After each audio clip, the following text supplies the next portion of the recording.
Hey, this is Jake from Jake's Board Reviews, and today we're discussing and finally getting around to reviewing the MR California Twin, a collaboration between Mark Richards, Matt Biolos from Lost Surfboards, two shapers that, if they combine and work on a board, they can't really do anything wrong, I don't think, because they're both such great shapers. So yeah, let's break down the board a little bit. So if I look at the board's outline, so I would turn it around, but I'll turn it around. So it's got a kind of low entry rocker and a low exit. So I pointed that way. Low exit rocker, low entry, and it's running a single, and then just a bit of a double concave through the fins, but very slight, nothing too crazy. So yeah, single to double concave. Dylan. A bit of nose lift too. A bit of nose lift. So it's got a slight bit of kick in the final third of the board, as you can see here. That final third scoops out a bit, so you don't nosedive in those steeper drops, which it does handle steep drops quite well from 1 to 4 foot waves.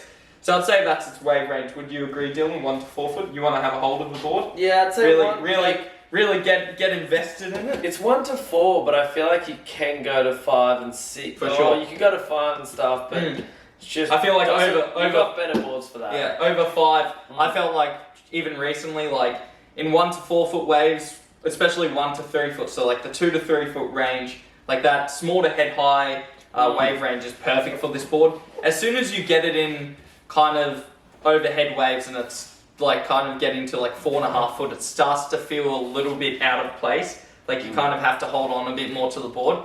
Whereas I feel the RNF Redux, if I'm comparing the two, so I'll actually do a bit of a comparison because the Super Twin 2, the RNF Redux, both had that kind of like winged swallowtail. So, you know, that obviously what this does is it just bites into the water more and also releases on your turns with a bit more ease. So it creates that little bit of like a quicker pivot. Quicker pivot, yeah. It's a pivot point, but it cuts through the water. So we'll do some more dive into that more in the review. But yeah, that tail just is similar with that Super Twin 2, the California Twin, and the RNF Redux, and most recently the RNF 96, which I hope to review soon. But yeah, I think due to that combo between the rocker, the low entry rocker, low exit, dog sniffing the fins, we'll get onto fins soon. Low entry rocker, low exit, with that swallow wingtail, it does demand kind of those smaller wave performance, I should say. So let's talk about fins, Dylan. Fin-wise, Dylan, let's turn it over. And the dog's in the way now. No, we want to get Game on the board. Oh, your breath smells like arsehole, hey? We're going to leave that in.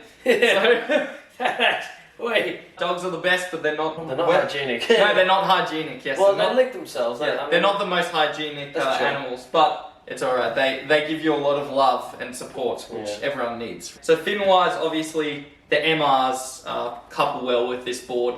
If you want to change it up, maybe you want it a bit looser or you want to try something different, maybe the McFanning twin fins could work as well as a 2+1 setup. But I would definitely say if you're thinking fins, own the MRs in your fin quiver anyway. They're such a great all-round fin, similar to the T1. So if you get this board in a futures construction, the T1s would work perfect.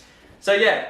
It is that same DNA. The 2+1 feels good as well. The 2+1 feels good. Have you written it as a thruster? I wrote it as just a twin. Just a twin, okay, yeah. Just those 2 MRs. Yeah.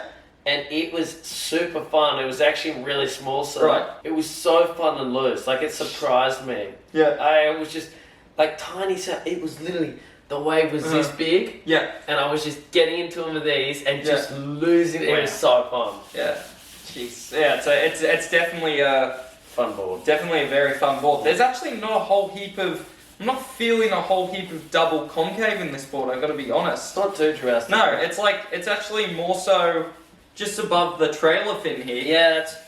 Yeah, it starts to kick in between right there. Right between the fins. So a lot of boards do this where they kick in by the fin plugs, the main side fins. They kick into a slight double concave. So it just helps you be quick on transition. So you can react to certain sections much quicker, where a single concave just likes to drive down the line, and it's great in bigger surf, and I like single concaves too. It's just a different feeling. I reckon there's one thing with this board which I noticed, which was different to every other board, is that with a short board, you've got that drive, that hold, But this thing is so whippy and fast. Mhm. Like, you'll stand up and it feels skatey. Yes, it yes. doesn't feel like... Yeah.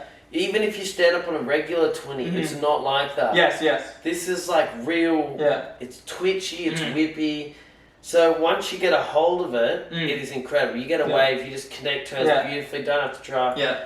But you've just got to get there because For sure. it surprises you at first. Yeah. Well, it's also it's a board that sits more in the water, but it's super fast. Like, that's why I think if I was saying, like, if I would be lying if I said, oh, definitely ride this board over 5 foot, because I think most people would just start to, like, barely hold on in that surf.